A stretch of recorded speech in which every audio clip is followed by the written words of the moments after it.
From Einmalines Productions, this is the original Singletrack podcast, and this is episode 306. I'm your host, Matthias Eichler. This show is brought to you by Electric Cable Car, your daily source of mountain news and updates on the culture and business of trail running. And here is what's happening at Electric Cable Car. Y'all know what's happening this weekend. It's Western States weekend, and there are lots and lots of exciting announcements around this race that's increasingly becoming a week-long event, starting with Broken Arrow the first weekend, going all week with various media and business announcements, and ending at Placer High School in Auburn, California. But this weekend is more than just Western States weekend. In Chamonix, France, the 11,000 Racer Mont Blanc Marathon is happening, which is a Golden Trail Series event. In the Pyrenees, the Extra Mountain Festival with 2,500 runners is happening in Val de Bois, France. In Tyrol, Austria, the Kaiserkrone Sky Race, part of the Skyrunner World Series, is happening. And lastly, one of Europe's biggest and most important mountain races, the Lavaredo Ultra Trail by UTMB with a super stacked field, is happening in the Dolomites in northern Italy. So, if you're not racing this weekend, what is even wrong with you? I kid. But in all seriousness, this is one of the biggest trail racing weekends on our global calendar. And this is why I wanted to bring Buzz Burrell on the show, a veteran in our sport and visionary who's always pushed boundaries, saw potential and possibilities, and has super unique perspectives into our sport across borders and cultures and generations. Visit Electric Cable Car to stay up to date with everything that's happening in the world of trail, ultra, and mountain running, and sign up for the newsletter to receive a summary of all the important news every other week. All right, before we dive into the conversation, two important announcements.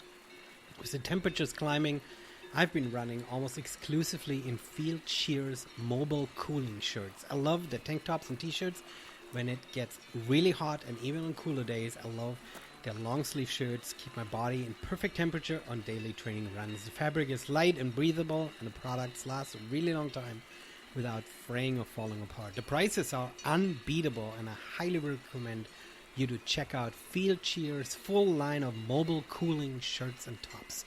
Visit fieldshear.com. That's FIELDSHEER.com to learn more and get yourself some easy running shirts at incredible prices. And of course, I gotta mention Beast of Big Creek Sky Race one more time. Our 15th anniversary race is just around the corner. Join us above Lake Cushman by Hoodsport, Washington on the Olympic Peninsula on August 3rd and come race the US's only certified sky race course. And yes, for our anniversary, we'll have lots of fun stuff planned. Visit beastofbigcreek.com and sign up. All right, Buzz is here. Let's go. Buzz, thank you so much for coming on Singletrack. I very much appreciate it. I'm honored to have such an illustrious person behind the mic and in front of me here on Zoom. I don't know, you might be the first person that has its own Wikipedia page. Congratulations. You mean the first person on your podcast was his own Wikipedia page? That's what I mean, well, exactly. Matthias, it's lovely to speak with you. Let's actually start at one piece that I researched. You were in charge of the La Sportiva mountain running team at some point in your life. Correct. Were you somehow involved with the La Sportiva Mountain Cup that was touring through the US at some point? I invented it. Oh, you see, fantastic. So incredible.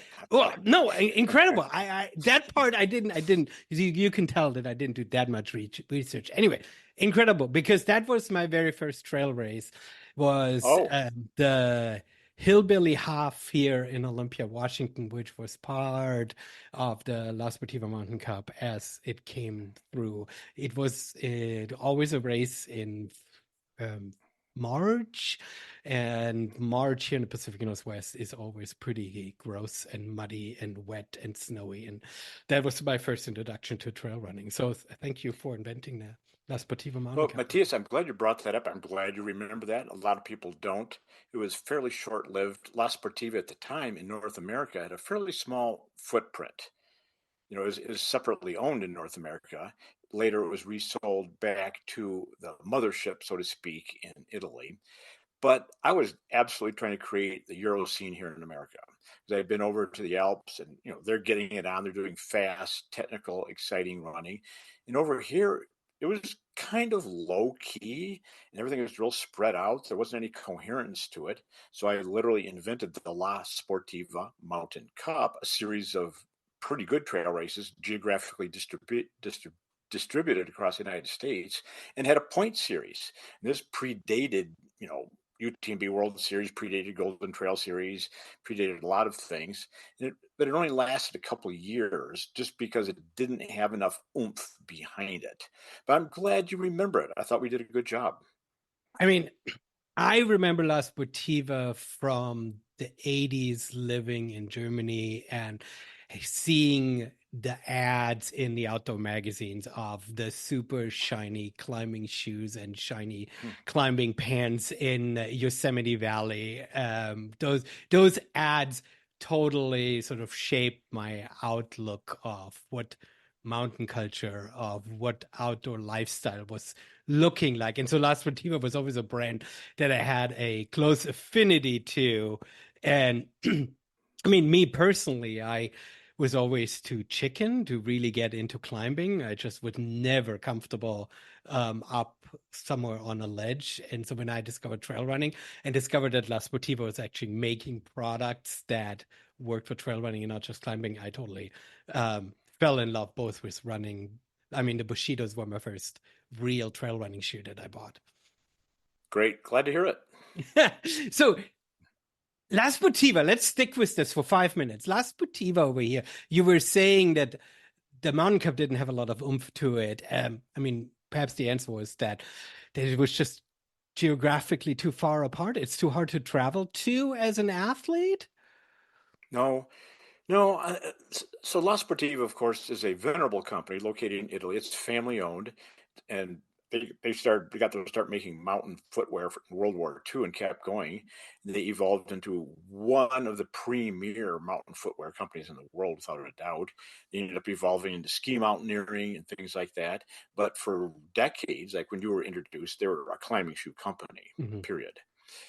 They had a North American distributor, which was based in Boulder, Colorado, and the distributor, it was like there wasn't much money around. It's hard to believe at this time, but it got sold.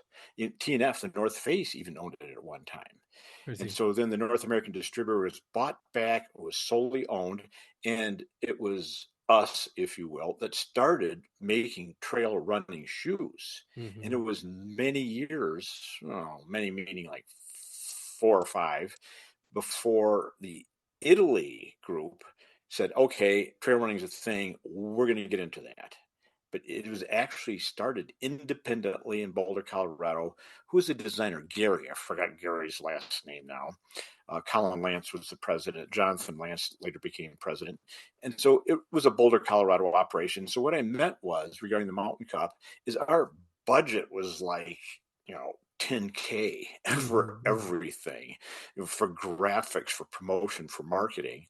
And so the people who were doing it really liked it, really appreciated it, and people like you noticed it. But we couldn't put it over the top. We couldn't put it on the map with that kind of marketing budget. And also, it was a little premature, maybe a little before its time, because nowadays people are going, yeah, the UTMB World Finals in Chamonix is the premier ultra racing in the world. And they have a massive marketing budget. The Golden Trail Series with Solomon got behind. Solomon was a much bigger company at the time. The GTS is a terrific series. And so we were a little ahead of our time, I think. So again, I'm glad you recall it. It is. It, well, I mean, I think many things. I mean, for one, I very much admit that when it comes to the history of trail running, I'm very ignorant. Especially the way things started in the US, I know very little. I kind of skated into this as a sort of alluded as somebody who loved mountaineering or somebody loved out being in the mountains. So the racing part, the piece that brings sort of the media together that chases the pro athletes now wasn't something that I was familiar with. For me, trail running was a way of getting out into the mountains, of being sort of experiencing this mountain high without having to rope up, right? And I feel I've always appreciated the way you spoke about trail running being more closely connected to climbing in some respects as a way of experiencing being out into the mountains. Seeing that we're recording this now on sort of almost the eve of Western states where everything is around racing, do you still feel that this is the case? Because the media makes it sound now that trail running is trail racing. Hmm. Oh, that's an interesting question. Trail running is now trail racing. So this kind of shifts us over into media perceptions and how the media Yeah. likes to talk Yeah. about things, which isn't necessarily the same way the people, the runners themselves think about it. I think there's a little, can be a little disconnect here, which is rather amusing. We could put it that way. Yeah. So to flesh this one out a little bit, the boundary between mountaineering and trail running, I think doesn't exist. I think it's a spectrum. And I Mm-hmm. think you see that in Europe. I think the people who've been leading the charge do not think there's a boundary. You're just existing somewhere on the spectrum rather than this or that. And you find some of your top people like Killian Jornet, where's the boundary? There isn't a boundary. I mean, this guy's going to go out and run, super fast. He's going to be in Sierra Zinal in, when is it, a month and a half, which is the most competitive trail race in the world. He just set another record at Zagama, 42-kilometer marathon in Spain, and then he goes out and sets course records at Hard Rock and UTMB World Finals and things like that. And he climbs Mount Everest, Yeah. twice in a week. And you see the other things he does. And there's a lot of people doing that. And that's a thing. And then there's trail racing. And you just mentioned Western States. Western States is a trail.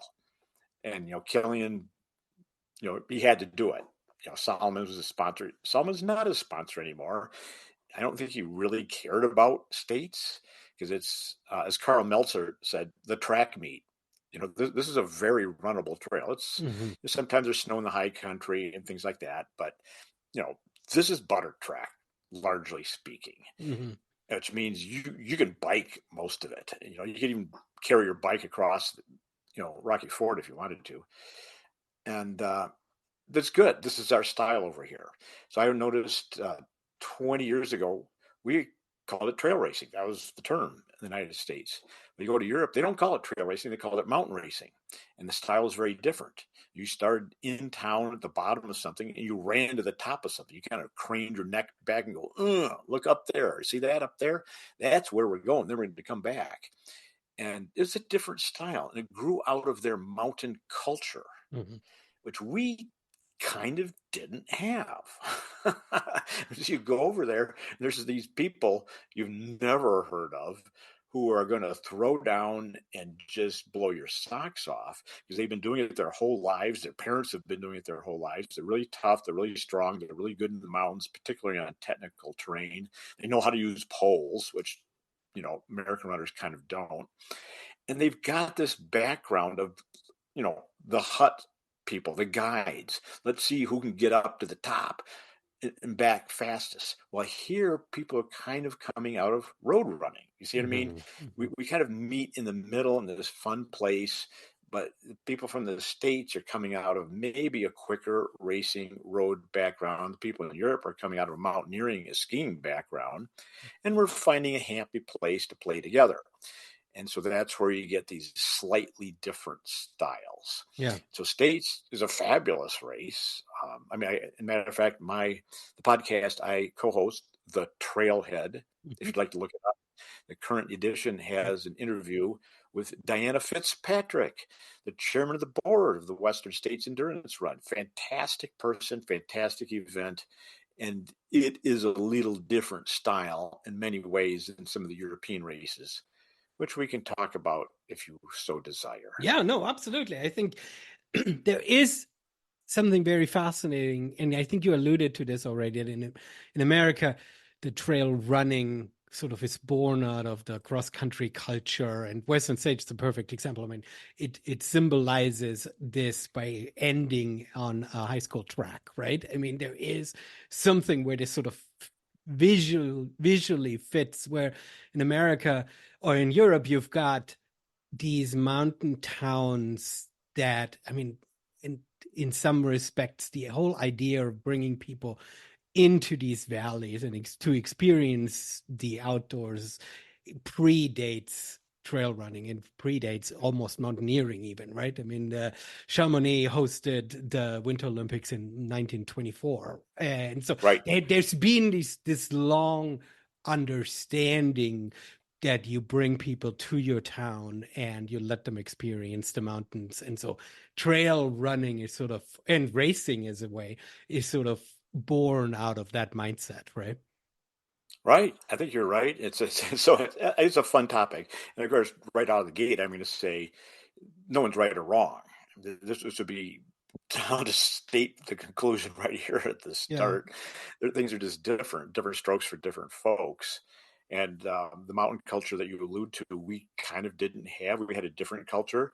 So the history of Western States Endurance Run, as it's actually called, was a horse race. Mhm. It was a horse race. Wendell Roby, Roby Point, he was a pure horseman, and he was the one who really did an amazing job of converting a horse event, endurance event, in starting a running race, and that became the first 100 miler. I should note there was other 100-mile races, other trail races. We kind of think it's everything started then. That is not correct, but it absolutely did put it on the map. And the Western States 100 is, in my opinion, one of the top three prestigious 100-mile trail races in the world. You have Hard Rock 100, you have Western States, you have the UTMB World Finals. There's plenty of other good races. So don't get focused. Listeners, don't feel you have to do one of these three. They're really hard to get into. Go do race local. Think global, race local. But we can say those three exemplify three different styles and three different value systems. In Western states, which will have taken place by the time the listeners hear this podcast, was a horse race. And that's where the whole belt buckle thing comes from. I mean, this giant belt. I don't even wear belts. And the whole belt buckle thing happened because it was a horse race, and that's what you got for those sort of events. Yeah. And given that it's a horse, started as a horse race, it also has sort of a very different just logistical challenge. It's a point-to-point event. You don't start at the same place as you finish, right? So if you would wanted to try this, recreate this European sort of in-town feeling logistically, you couldn't even do it, right? And I'm not suggesting that America needs to adopt more of the European trail culture. I'm not suggesting at all, right? I'm just saying that there are certain realities where the whole limited entry field challenge. I mean, you consider Hard Rock to be one of the top trail races in the world, but it only has 160 runners, right? I mean, it will never be accessible. The allure and the story is there, but it won't be accessible to most trail runners, right? And so Correct. there are lots of realities that sort of define what makes a race in a certain place, and you can't really change it, right? It comes back to the bloody permit. I mean, sorry. I mean, what adjective should I choose that won't get The us kicked off Wilderness of Apple Act, right? I Podcasts? mean, in many ways. Well, it's the Wilderness Act, but it's also going back to the culture. So the two big ones we mentioned here in the United States, Hard Rock and Western States, we're both going through a wilderness area. And so they got special exemption, and they predate sometimes, in the case of states, the start of it. And so they have special status, but no way can you do any race of any kind. You can't even do geocaching, I don't think. Mm-hmm. And so fortunately they got grandfathered and they got special exemption. But like you say, states is capped at 169. Mm-hmm. 169. That's like, Thanksgiving 369. Yeah. turkey trot. Yeah. Sorry, 369. Yeah. And like you said, Hard Rock at 160. This is like a Thanksgiving Day turkey trot fundraiser for your local elementary school. But they're very prestigious and they're great events. Meanwhile, and you bump over to Europe, and politically, that's what you have. That mountain culture is part then of the politics, which then becomes part of the permitting process. And so they don't have those extremely restrictive caps. And it's not just the wilderness area. All trail mountain ultra races in the United States have permitting Mm-hmm. issues, Mm-hmm. wilderness area or not, because it's not part of the culture. The first time I did something in, where was it? France. And, I get up there on the podium and, you get your little medal. And the mayor is walking up on the podium and giving out the medals. I go, the mayor?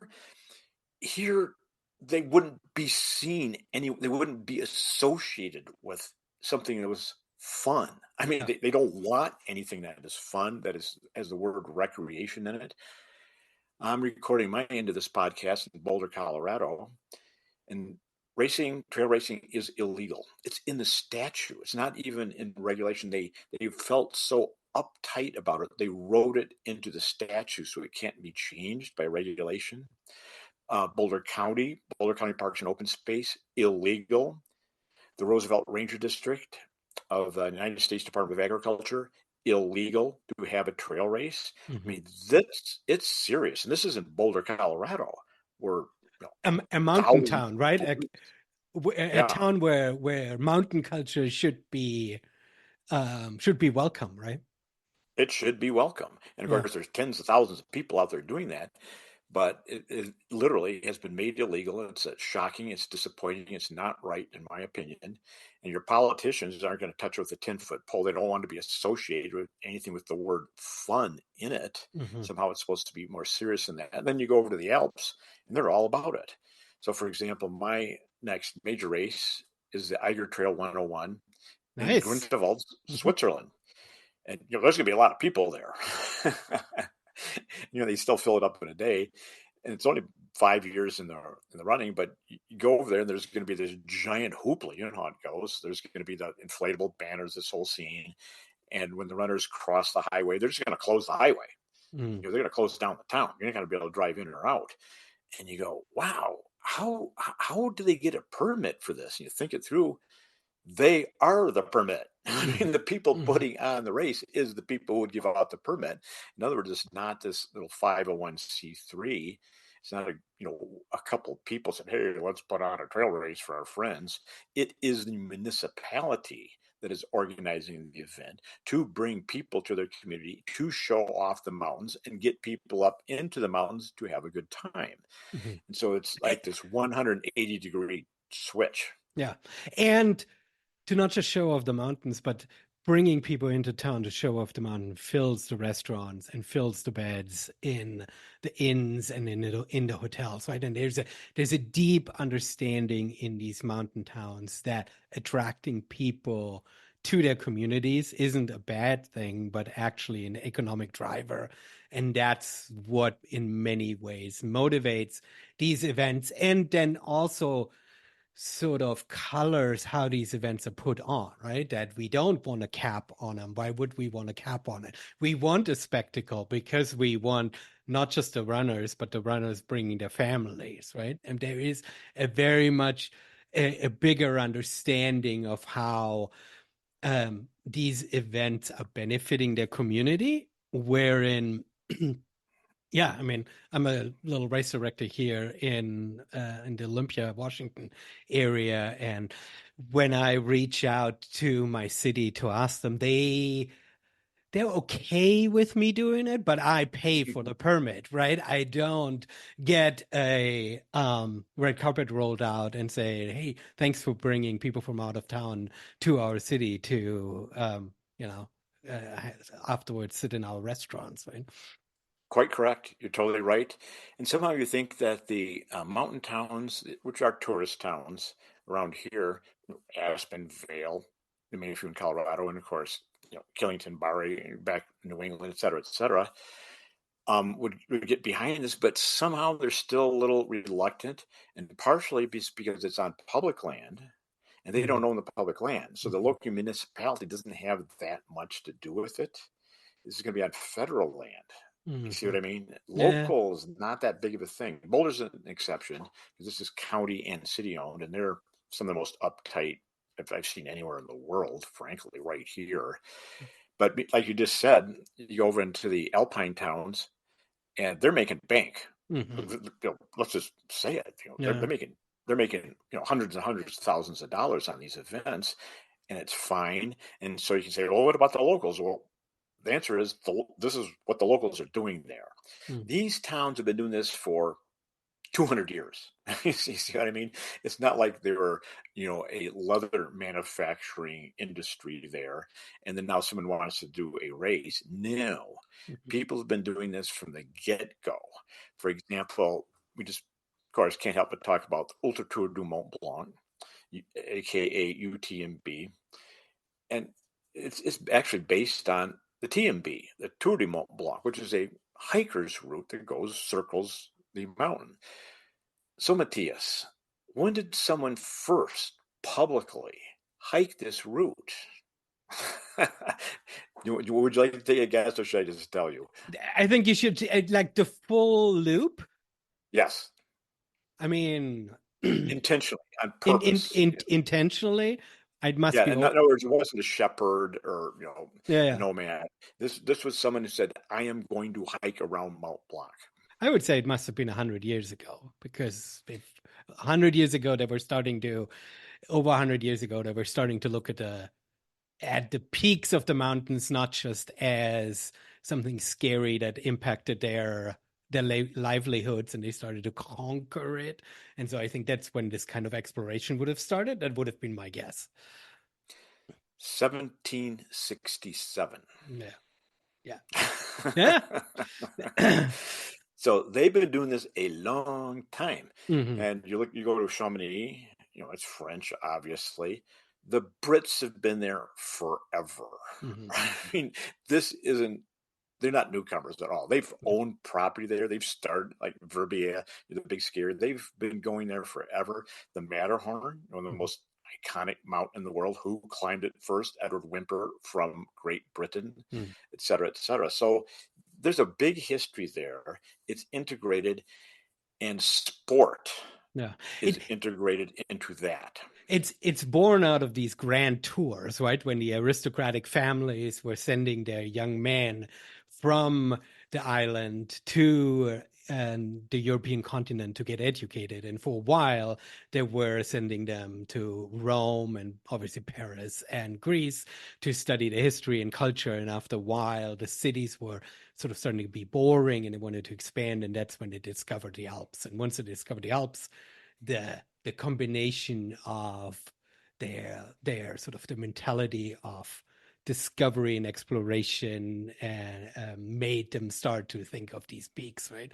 And that's where the sort of these the culture and the culture of tourism got developed. And one big difference too is that in these European towns, the towns and the infrastructure of these towns, meaning the chairlifts and gondolas and all of this, is still owned by the locals, right? There are Yeah. very few Best Westerns and Hiltons and big corporations who would make the money, right? But I think that's where the motivation comes from for the tourism agency to say, hey, I would love an event with 5,000 people to come into town, right? Because if you would do this here in the US, like if I would try to find a hotel partner for my race to have people to stay at if they're coming to run my race, then I look around and essentially they're all chain restaurants. So the money doesn't actually go to my town. So what's the motivation for the locals to try to even bring people in, right?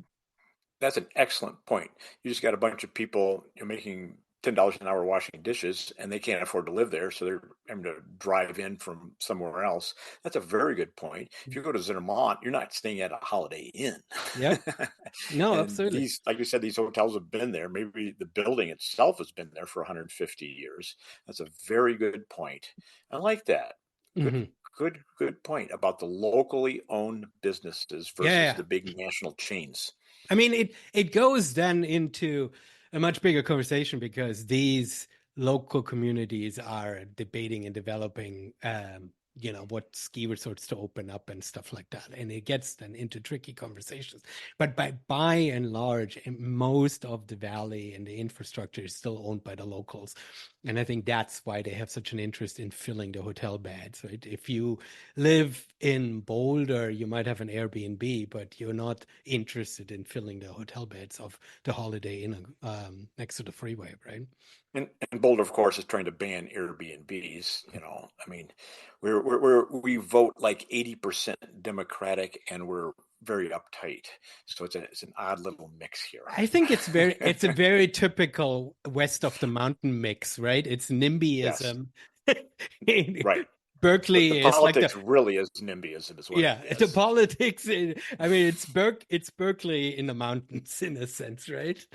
Indeed. Well, Matthias, another, I think, very important aspect of this, which is very dear to me and hopefully a lot of your listeners, is the environmental aspect. Mhm, And so we talk about, heads in beds, and we don't need caps, and yeah, the locals can make money, but also, as you know, the Europeans are much more environmentally forward than the Americans. The laws, the regulations, the ethics there are stronger. They pass much more stringent environmental regulations than we do here. mhm, And people vote for this. I think you're a native of Germany, I think. And with the war in Ukraine, Putin thought he'd, squeeze everyone around the neck with his natural gas prices. Germany's taking it on the chin. I mean, you get beat up on mhm, energy prices, and they're going with it. I mean, people mhm, are getting beat up on energy costs, but they're going with it. They're going forward. They're still going forward with solar and wind and things like that. So kudos to Europe.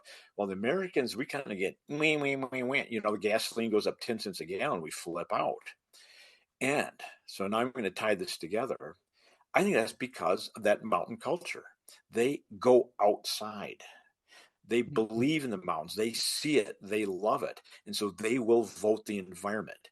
Well, I'm going to, offer a thought here, a perspective that I think is very important. In the United States, we don't encourage people to go outside. We sometimes try to keep them away from the outside. Oh, we got to protect the environment. And so then they do not vote the environment. Mhm, You see what I mean? mhm, We've shot ourselves in the foot. And the perspective here was John Muir, the founder of the Sierra Club, America's first and most famous environmentalist. I mean, he's legendary. So John Muir did two things. He had a two-pronged approach. Take people to the mountains. When they come back, they will vote to protect them. mhm, If you skip the first step, the second step doesn't work. And so we have a very NIMBY culture here, including not just housing, but also including so-called protectionism, which I call restrictionism. And we don't encourage people to go out. We kind of make it difficult to go out. And so we do not, therefore, pass good environmental laws. While Europe is doing the John Muir style, love it first, vote for it second. Yeah, it is such an interesting culture. I've got an interesting anecdote here to share. I've been interfacing a couple times with Katharina Hartmut, a trail racer from Germany who lives in Switzerland, who just got into hard rock. And she contacted me and she said, can you help me figure out how I can get to Silverton? I live in Zurich, and I have a driver's license, but I don't know if Katharina wants me to tell that story. But she basically doesn't feel comfortable driving because she never has to do it, right?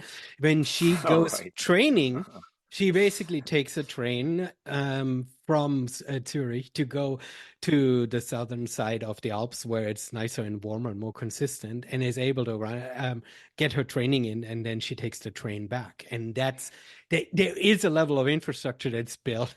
Try to get to Silverton with public transportation.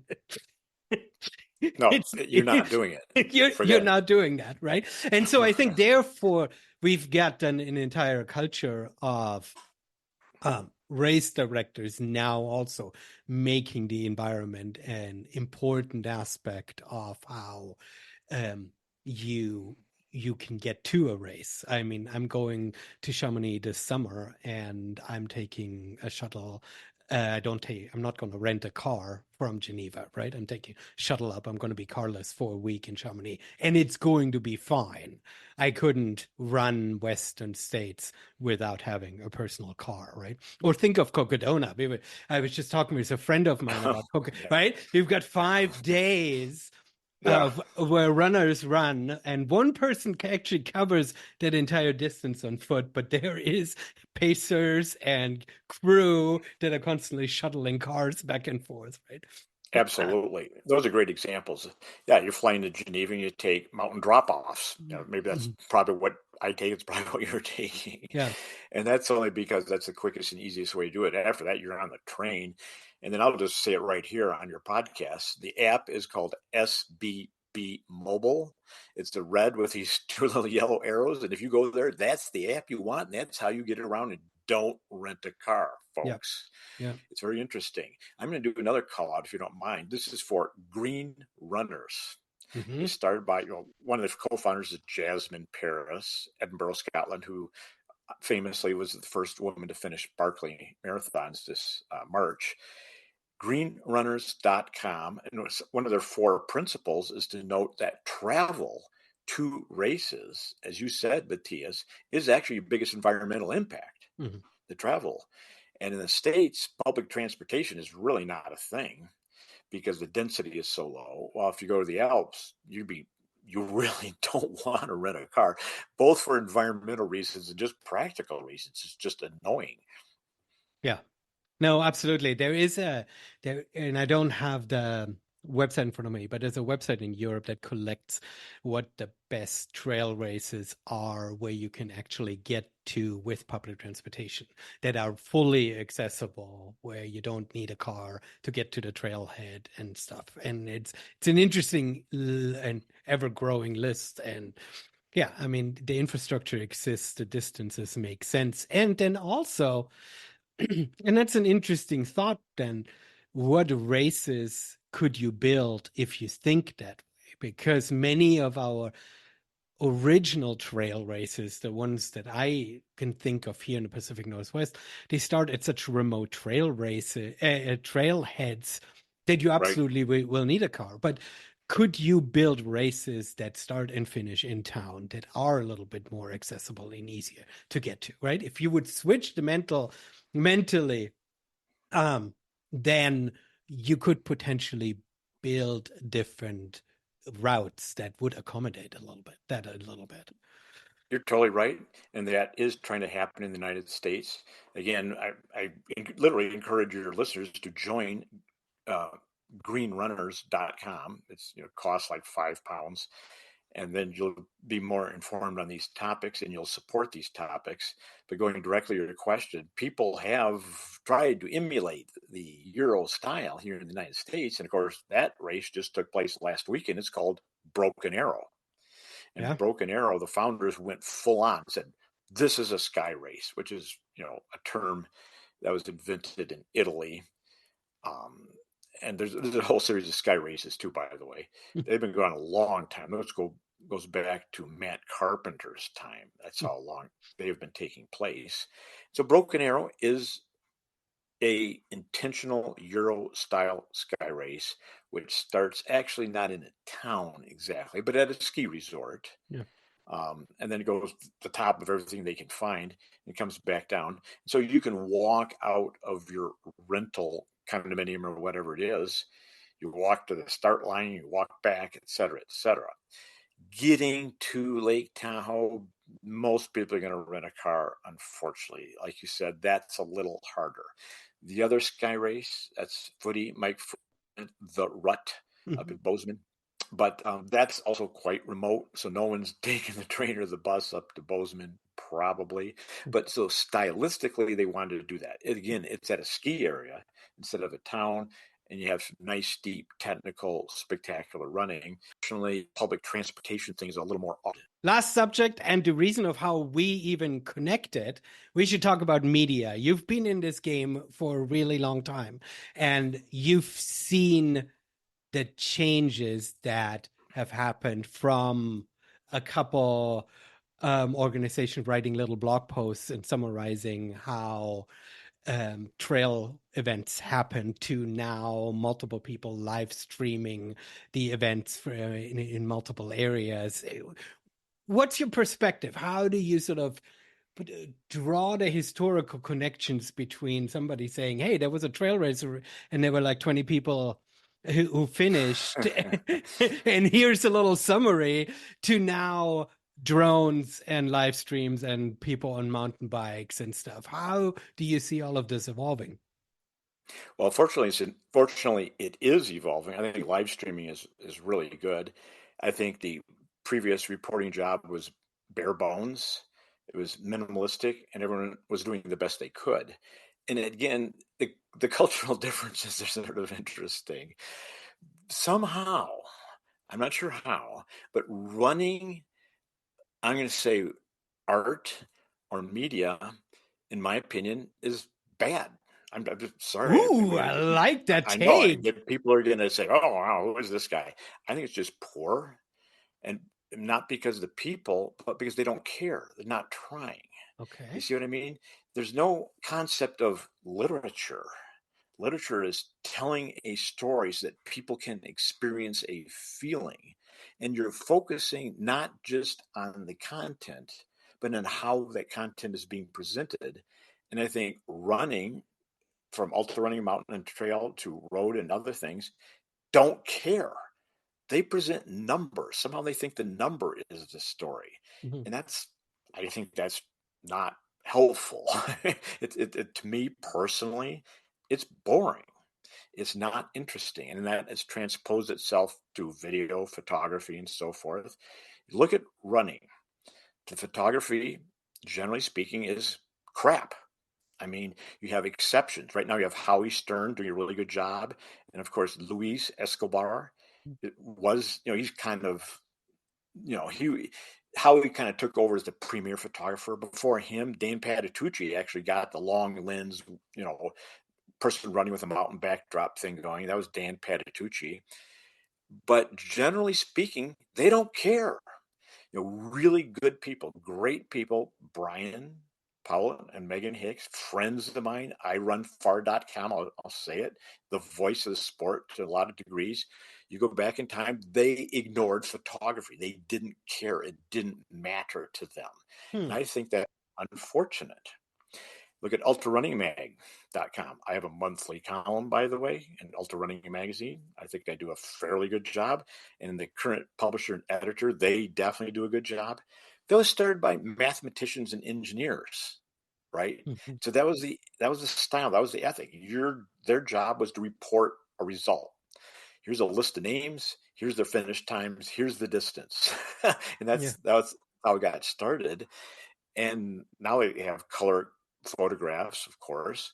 Luis had the first cover, Luis Escobar, who was on our podcast, by the way, last episode, The Trailhead.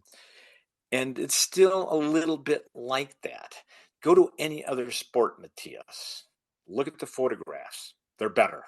And they're just a lot better. Look at climbing. Look at surfing. Heck, you can look at ping pong and get better photos. I mean, you go to any big sports team, any game, and there's like 20 people on the sidelines with a 500 millimeter lens getting ready to capture something really cool. The expression on someone's face as something happens. And in trail running and ultra running, it's like, here's a snapshot of someone 50 feet away running through an aid station. So I'm just kind of doing a little call out here saying, go to some other sports, see how they're doing it. Let's bring some artistry into our sport because we have a great sport. Let's work it a little bit. Again, climbing is an example. I mean, it's like the photographs, the stories, the videos that we have in our sport would not be published in other sports because they're just not that good. While we have good people and we have good sports. Again, I called out some exceptions, like Howie's photograph of Jasmine Paris at this Sphere's the Orange Gate at Barkley. I mean, that's a killer photo. Mhm. But in other sports, that's kind of a little bit more the norm. If you see what I mean, that was a great photo. But it's kind of an exception also. Mm.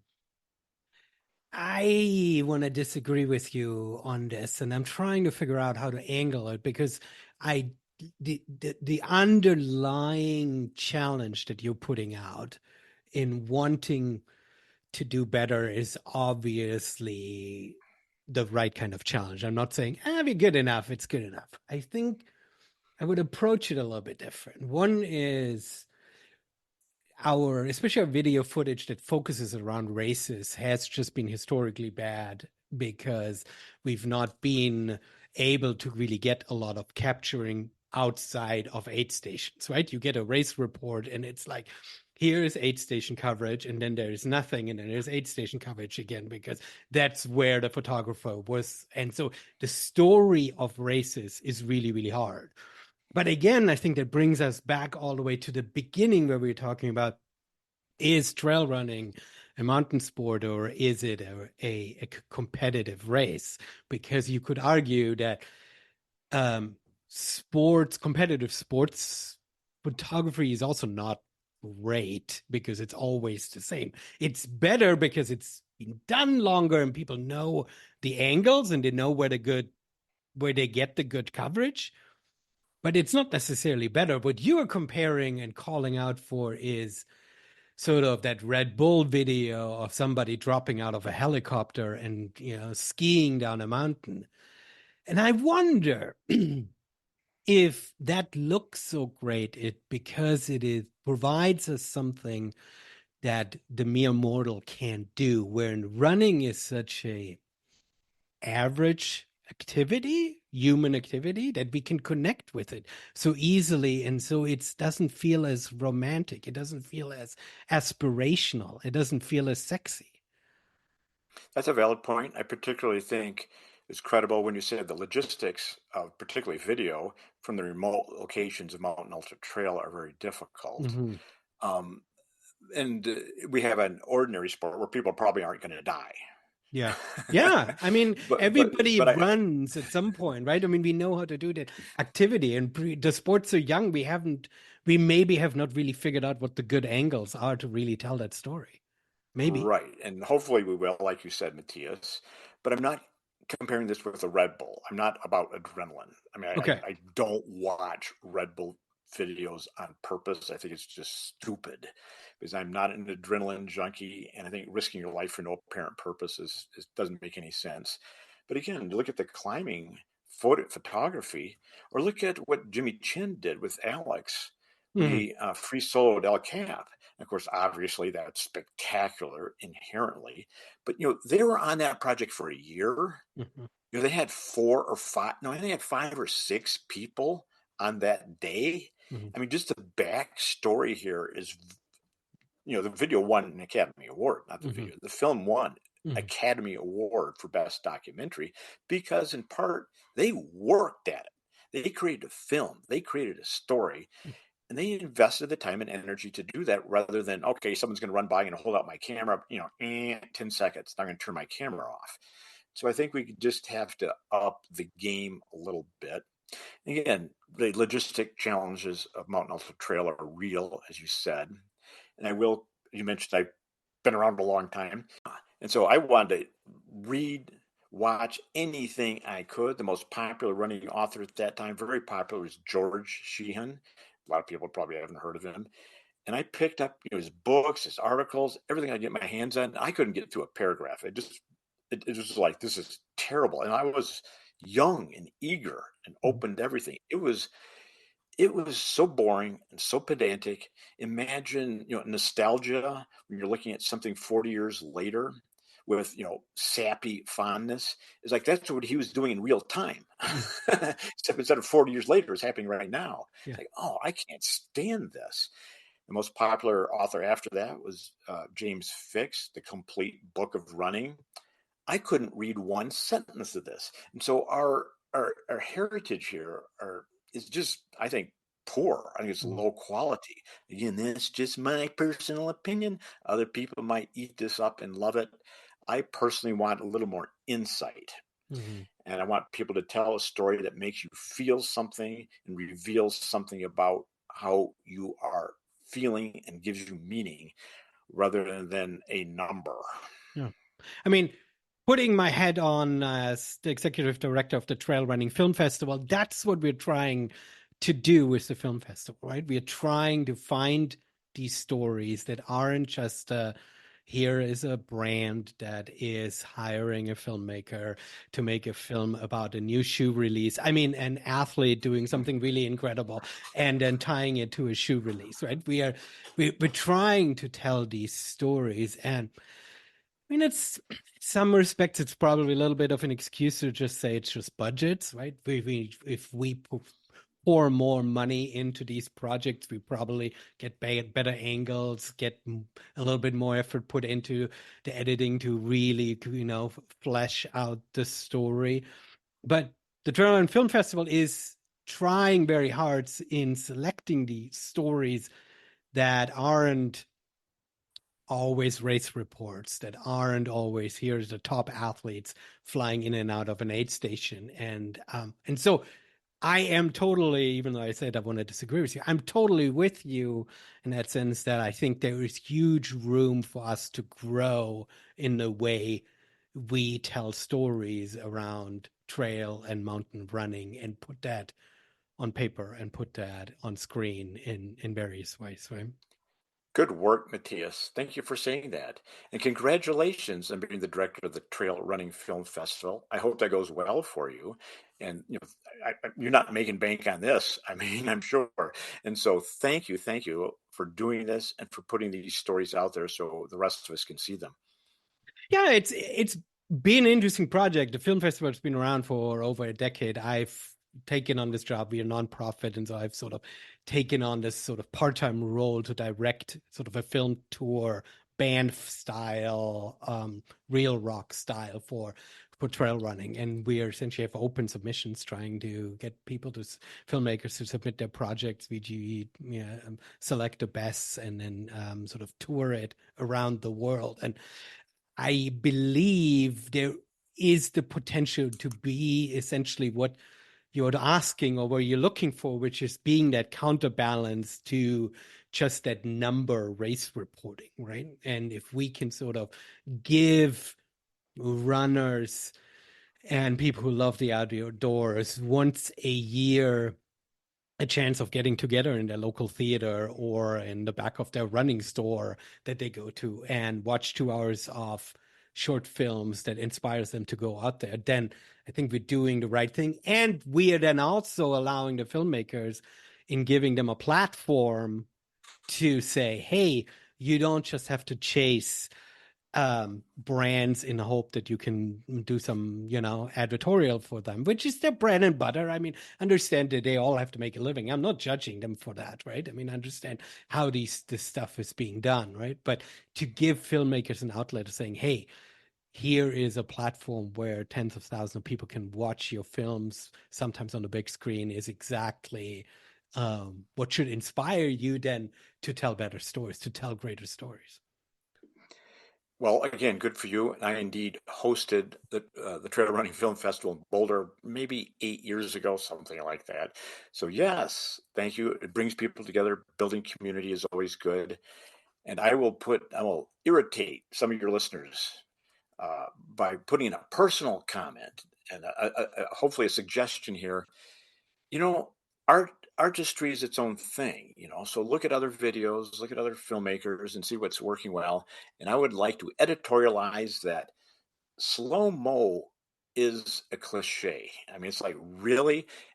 Have I ever seen a mountain ultra trail video that didn't have slow motion. It's like, what are we doing? I mean, it already is slow. No one's moving very fast, so why are we slowing it down? I mean, you could slow down a soccer goal kick. I want to see how they did that, but don't slow down something that takes 24 hours. This is just bonkers. Climbing, it's slow. No one slows down the slow-mo and climbing. So why are we doing it? So that's my little rant for the day, Matthias. Thank you for listening to my little tirade.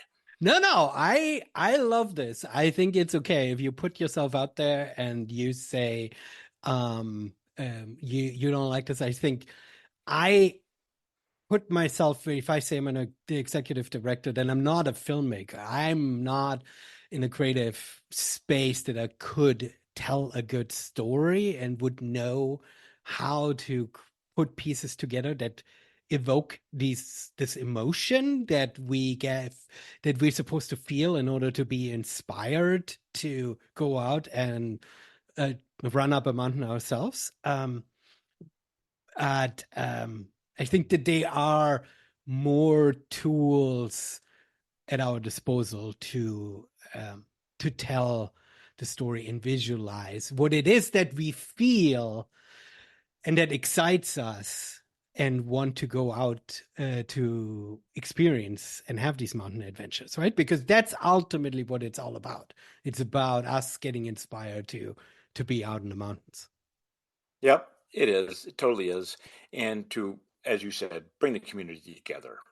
I mean, we're all so disparate, and social media is supposedly giving everyone a voice, which it definitely does, but it also keeps people separate. So it's this oddly double-edged sword. And so if you have a film fest, if your local running store is hosting it, then you get 50 or 100 people in the room. They're all going to say, hey, let's go for a run tomorrow. And you're going to get a chance to say hello. And here's another little side comment.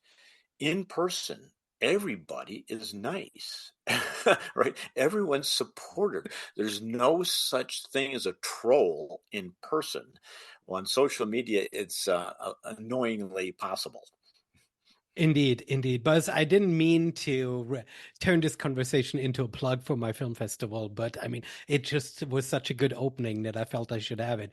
To wrap this up, let's put a plug in for you and your work. You're at the Trailhead podcast at Ultra Sign Up, and people should check this out, and we put the link in the show notes. Where else can people find you?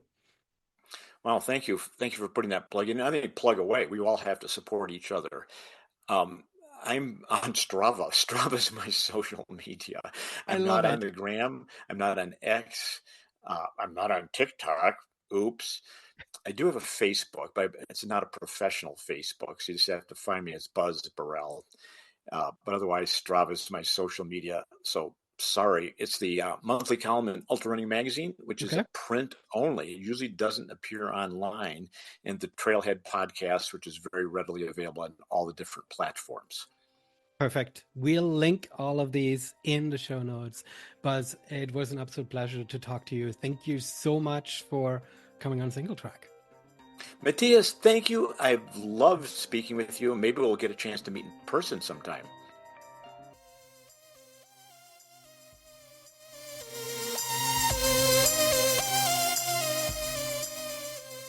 Thank you, Buzz, for stopping by and for the lively and insightful conversation. And thank you, dear listeners, for joining us and for all the support throughout the years. More links and info can be found in the show notes at singletrack.fm. This was Singletrack, and I see you over at Electric Cable Car for daily trail and mountain news. I'm your host, Matthias Eichler, saying Auf Wiedersehen und Tschüss.